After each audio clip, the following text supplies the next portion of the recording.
आप सभी को मेरा नमस्कार। मैं आपके समक्ष लाला श्रीनिवास दास द्वारा रचित हिंदी का सर्वप्रथम मौलिक उपन्यास परीक्षा गुरु उपन्यास लेकर आई हूँ। यह उपन्यास आपके नेट सेट के लिए बहुत ही उपयोगी है, तो चलिए हम इसे प्रारंभ करते हैं। प्रकरण -19 स्वतंत्रता। स्तुति निंदा को कर ही लक्ष्मी रही की जाए, मरे की जय न धीरजन धरे कुमार जाए। तारांकन प्रसंग रत्नावली। सच तो यह है कि आजा लाला ब्रजकिशोर साहब ने बहुत अच्छी तरह भाईचारा निभाया। इनकी बातचीत में ये बड़ी तारीफ है कि जैसा काम किया चाहते हैं वैसा ही असर सबके चित्त पर पैदा कर देते हैं। मास्टर शंभूदयाल ने मुस्कुरा कर कहा, हरगिज नहीं, मैं इंसाफ के मामले में भाईचारे को पास नहीं आने देता। जिस रीति से बरतने के लिए मैं और लोगों को सलाह देता हूँ उस रीति बरतना मैं अपने ऊपर फर्ज समझता हूँ। कहना कुछ और करना कुछ और नालायकों का काम है, और सच्चाई की अमित दलीलों को दलील करने वाले पर झूठा दोषारोपण करके उड़ा देने वाले और होते हैं। लाला ब्रजकिशोर ने शेर की तरह गरज कर कहा और क्रोध के मारे उनकी आंखें लाल हो गई। लाला ब्रजकिशोर अभी मदन मोहन को क्षमा करने के लिए सलाह दे रहे थे, इतने में एकाएक शंभूदयाल की जरासी बात पर गुस्से में कैसे भर गए। शंभूदयाल ने तो कोई बात प्रकट में ब्रजकिशोर के अप्रसन्न होने लायक नहीं कही थी, निस्संदेह प्रकट में नहीं कही, परंतु भीतर से ब्रजकिशोर का हृदय विदीर्ण करने के लिए ये साधारण वचन सबसे अधिक कठोर था। ब्रजकिशोर और सब बातों में निरभिमानी परंतु अपनी ईमानदारी का अभिमान रखते थे, इसलिए जब शंभूदयाल ने उनकी ईमानदारी में बट्टा लगाया तब उनको क्रोध आए बिना न रहा। ईमानदार मनुष्य को इतना खेद और किसी बात से नहीं होता जितना उसको बेईमान बताने से होता है। आप क्रोध न करें, आपको यहाँ की बातों में अपना कुछ स्वार्थ नहीं है, तो आप हर एक बात पर इतना जोर क्यों देते हैं? क्या आप ये सब बातें किसी को याद रह सकती हैं? और शुभचिंतकी के विचार से हानि लाभ जताने के लिए क्या एक इशारा काफी नहीं है? मुंशी चुन्नीलाल ने मास्टर शंभूदयाल की तरफदारी करके कहा, मैंने अब तक लाला साहब से जो स्वार्थ की बात की होगी वह लाला साहब लोग जानते होंगे। जो इशारे में काम हो सकता तो मुझको इतने बड़ा कर कहने से क्या लाभ था? मैंने कही है वह सब बातें निस्संदेह याद नहीं रह सकती, परंतु मन लगा कर सुनने से बहुधा उनका मतलब याद रह सकता है, और उस समय याद न भी रहे तो समय पर याद आ जाता है। मनुष्य के जन्म से लेकर वर्तमान समय तक जिस हालत में वह रहता है उस सब का असर बिना जाने उसकी तबीयत में बना रहता है। इस वास्ते मैंने ये बातें जुदे अवसर पर यह समझकर कह दी थी कि अब कुछ फायदा न होगा तो आगे चलकर किसी समय काम आवेंगी। लाला ब्रजकिशोर ने जवाब दिया, अपनी बातों का आप अपने पास ही रहने दीजिए, क्योंकि यहाँ इनका कोई ग्राहक नहीं है। लाला मदन मोहन कहने लगे, आपके कहने का आशय यह मालूम होता है कि आपके सिवाय सब लोग अनसमझ और स्वार्थपर हैं। मैं सबके लिए कुछ नहीं कहता, परंतु आपके पास रहने वालों में तो निस्संदेह बहुत लोग नालायक और स्वार्थपर हैं। लाला ब्रजकिशोर कहने लगे, ये लोग दिन रात आपके पास बैठे रहते हैं, हर बात में आपकी बड़ाई किया करते हैं, हर काम में अपनी जान हथेली पर लिए फिरते हैं, पर यह आपके नहीं, आपके रुपए के दोस्त हैं। परमेश्वर न करे जिस दिन आपके रुपए जाते रहेंगे इनका कोसों पता न लगेगा। जो इज्जत दौलत और अधिकार के कारण मिलती है वह उस मनुष्य की नहीं होती। जो लोग रुपए के कारण आपको झुक कर सलाम करते हैं वही अपने घर बैठकर आपकी बुद्धिमानी का ठट्टा उड़ाते हैं। कोई काम पूरा नहीं होता जब तक उसमें अनेक प्रकार के नुकसान होने की संभावना रहती है। पूरे होने की उम्मीद पर 10 काम उठाए जाते हैं जिसमें मुश्किल से 2 पूरे पड़ते हैं, परंतु आपके पास वाले खाली उम्मीद पर बल्कि भीतर की नाउम्मीदी पर भी आपको नफे का सब्ज बाग दिखाकर बहुत सा रुपया खर्च करा देते हैं।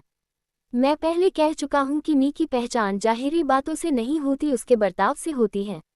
इसमें आपका सच्चा शुभचिंतक कौन है? आपके हानि लाभ का दसनी वाला कौन है?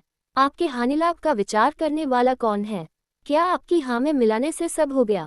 मुझको तो आपके मुसाहिबों में सिवाय मस्खरापन के और किसी बात की लियाकत नहीं मालूम होती। कोई फप्तियाँ कहकर इनाम पाता है, कोई छेड़छाड़ कर गालियाँ खाता है, कोई गाने बजाने का रंग जमाता है, कोई ढोल धप्पे लड़ाकर हंसाता है, पर ऐसे आदमियों से किसी तरह की उम्मीद नहीं हो सकती। मेरी दिल्लगी की आदत है, मुझमें तो हंसी दिल्लगी बिना रोनी सूरत बनाकर दिन भर नहीं रहा जाता, परंतु इन बातों से काम की बातों में कुछ अंतर आया हो बताए? लाला मदन मोहन ने पूछा। आपके पिता का परलोक हुआ जब से आपकी पूंजी में क्या घटा बढ़ी हुई? कितनी रकम पैदा हुई? कितनी आहंत बर्बाद हुई? कितनी गलत हुई? कितनी खर्च हुई? इन बातों का किसी ने विचार किया है? आमदनी से अधिक खर्च करने का क्या परिणाम है? कौन सा खर्च वाजबी है, कौन सा गैरवाजबी है? मामूली खर्च के बराबर बंदी आमदनी कैसे हो सकती है? इन बातों पर कोई दृष्टि पहुंचाता है? मामूली आमदनी पर किसी का निगाह है। आमदनी देखकर मामूली खर्चे के वास्ते हर एक सीगे का अंदाजा पहले से कभी किया गया है। गैर मामूली खर्चों के वास्ते मामूली तौर पर सीगेवार कुछ रकम हर साल अलग रखी जाती है। बिना जाने नुकसान, खर्च और आमदनी कम होने के लिए कुछ रकम हर साल बचाकर अलग रखी जाती है। पैदावार बढ़ाने के लिए वर्तमान समय के अनुसार अपने बराबर वालों की कार्रवाई, देश देशांतर का वृतांत और होनहार बातों पर निगाह पहुंचाकर अपने रोजगार धंधे की बातों में कुछ उन्नति की जाती है। व्यापार के तत्व क्या हैं? थोड़े खर्च, थोड़ी मेहनत और थोड़े समय में चीज तैयार होने से कितना फायदा होता है, इन बातों पर किसी ने मन लगाया है। उगाही में कितने रुपए लेने हैं, पटने की क्या सूरत है, देनेदारों की कैसी दशा है, मियाद के कितने दिन बाकी है, इन बातों पर ध्यान देता है। व्यापार सीगा के माल पर कितनी रकम लगती है, माल कितना मौजूद है, किस समय बेचने में फायदा होगा, इन बातों पर कोई निगाह दौड़ाता है। खर्च सीगा के माल की कभी बिग मिलाई जाती है, उसकी कमी बेशी के लिए कोई जिम्मेदार है। नौकर कितने हैं, तनख्वाह क्या पाते हैं, क्या काम करते, उनकी लियाकत कैसी है, नीयत कैसी है, कार्रवाई कैसी है, उनकी सेवा का आप पर क्या हक है, उनके रखने न रखने में आपका क्या नफा नुकसान है, इन बातों को कभी आपने मन लगाकर सोचा है? मैं पहले ही जानता था कि आप फिर कर मेरे पास के आदमियों पर चोट करेंगे, परंतु अब मुझको ये बात असह्य है। मैं अपना नफा नुकसान समझता हूँ, आप इस विषय में अधिक परिश्रम न करें, लाला मदन मोहन ने रोककर कहा। मैं क्या कहूँगा, पहले से बुद्धिमान कहते चले आए हैं, लाला ब्रजकिशोर कहने लगे। विलियम कपूर कहता है, तारांकन जिन नृपन को शिशुकाल से भी छली तनमन दिए, तिनकी दशा अबिलोक करुणा हो तति मेरे हिये, आजन्मो अभिषेकलो मिथ्या प्रशंसा जान करें, बहुभात स्तुति गाय, गाय सराही सिर सेरा धरें, शिशुकाल ते सीख सदा सजधज दिखावन लोक में, तिनको जगावत मृत्यु बहुतिक दिन गए लोक में, मिथ्या प्रशंसी बैग घुटनन जोड़कर मुस्का वहीं, छल की सुहानी बात कही पापही परम दरसा वहीं, छबिशालिनी मृदुआसिनी अरु धनिक निथिरे रहें, झूठी झलक दरसाए मन ही लुभाए कुछ दिन मिल्लह, जे हेम चित्रित रथन चाद चंचल तुरंग भजा वहीं, सेना निरख अभिमान कर यो व्यर्थ दिवस गमा वहीं, तिनकी दशा अबिलोक भाखत फरेहूं मन दुख लिए, नृप की अधमगति देख करुणा हो तति मेरे हिये। तारांकन, लाला साहब अपने सरल स्वभाव से कुछ नहीं कहते, इस वास्ते आप चाहे जो कहते चले जाएं, परंतु कोई तेज स्वभाव का मनुष्य होता तो आप इस तरह हरगिजन कहने पाते। मास्टर शंभुदयाल ने अपनी जात दिखाई। बचाना सच है। विदुर जी कहते हैं, दयावंत लज्जा सहित मृदु अरु सरल सुभाए, तो नर को असमर्थ गिन लेत कुबुद्धि दबाए। इसलिए इन गुणों के साथ सावधानी की जरूरत है। सादगी और सीधेपन से रहने में मनुष्य की सच्ची अशराफत मालूम होती है। मनुष्य की उन्नति का सीधा मार्ग है, परंतु चालाक आदमियों की चालाकी से बचने के लिए हर तरह की वाकफियत भी जरूर होनी चाहिए। लाला ब्रजकिशोर ने जवाब दिया, दोषदर्शी मनुष्यों के लिए सब बातों में दोष मिल सकते हैं, क्योंकि लाला साहब के सरल स्वभाव की बड़ाई सब संसार में हो रही है, परंतु लाला ब्रजकिशोर को उसमें भी दोष ही दिखाई दिया। पंडित पुरुषोत्तम दास बोले, द्रव्य की लालचियों की बड़ाई पर मैं क्या विश्वास करूं। विदुर जी कहते हैं कि जाही सराहत है सब ज्वारी, जाही सराहत चंचल नारी, जाही सराहत भाट वृथा ही, मानो सो नर जीवत नहीं। लाला ब्रजकिशोर ने जवाब दिया, मैं अच्छा हूँ या बुरा हूँ आपका क्या लेता हूँ। आप क्यों हाथ धोकर मेरे पीछे पड़े हैं? आपको मेरी रीति भांति अच्छी नहीं लगती तो आप मेरे पास न आए। लाला मदन मोहन ने बिगड़ कर कहा, मैं आपका शत्रु नहीं मित्र हूँ, परंतु आपको ऐसा ही जचता है तो अब मैं भी आपको अधिक परिश्रम नहीं दिया चाहता। मेरी इतनी ही लालसा है कि आपके बड़ों की बदौलत मैंने जो कुछ पाया है वह मैं आपकी भेंट कर करता जाऊं। लाला ब्रजकिशोर लायकी से कहने लगे, मैंने आपके बड़ों की कृपा से विद्या धन पाया है, जिसका बड़ा हिस्सा मैं आपके सन्मुख रख चुका, तथापि जो कुछ बाकी रहा है उसको आप कृपा करके और अंगीकार कर लें। मैं चाहता हूं कि मुझसे आप भले ही अप्रसन्न रहें, मुझको हरगिज अपने पास न रखें, परंतु आपका मंगल हो।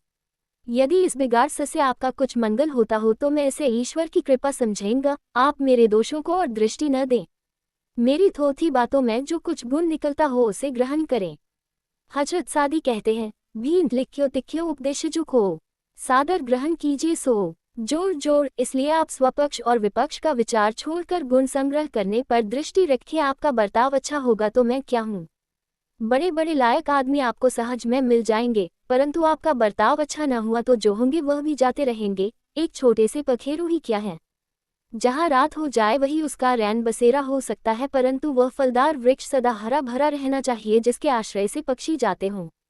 बहुत कहने से क्या है, आपको हमसे संबंध रखना हो तो हमारी मर्जी के मूजिब रखो, नहीं तो अपना रास्ता लो।